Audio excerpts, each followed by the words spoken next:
தூத்துக்குடி மாவட்டம் ஸ்ரீவைகுண்டத்தில் தமிழக வெற்றிக்கழக நிர்வாகிகளால் அக்கட்சியின் பெண் நிர்வாகி கூட்டு பாலியல் வன்கொடுமை செய்யப்பட்ட சம்பவம் பெரும் அதிர்ச்சியை ஏற்படுத்தியுள்ளது. தமிழக வெற்றிக்கழக பெண் நிர்வாகிக்கு நேர்ந்த கொடுமையின் பின்னணி என்ன?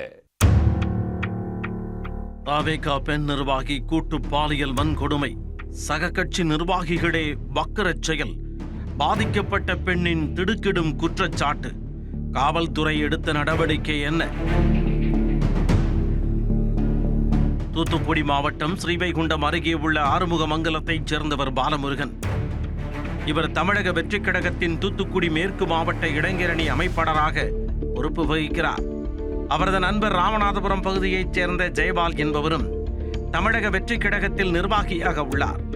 இவர்கள் இருவரும் அதே கட்சியைச் சேர்ந்த பெண் நிர்வாகி ஒருவரிடம் பணம் பெற்றுள்ளனர். நீண்ட நாட்களாக பணத்தை திருப்பித் தராமல் இழுத்தடிக்க பணத்தை உடனடியாக திருப்பி தரும்படி அப்பெண் கேட்டுள்ளார்.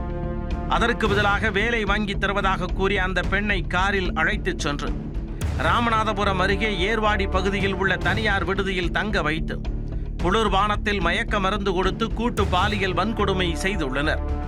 பாதிக்கப்பட்ட இப்பெண் இச்சம்பவத்தால் கடும் மன உளைச்சலுக்கு ஆளாகியுள்ளார்.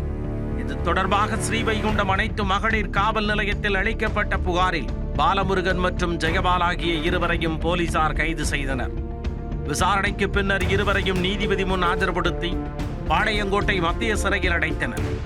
வேலியே பயிரை மேய்ந்த கதையாக தமிழக வெற்றிக் கழகத்தில் நிர்வாகியாக இருக்கும் பெண்ணை அக்கட்சி நிர்வாகிகளே கூட்டு பாலியல் வன்கொடுமை செய்த சம்பவம் தூத்துக்குடியில் பெரும் அதிர்வலையை ஏற்படுத்தி உள்ளது.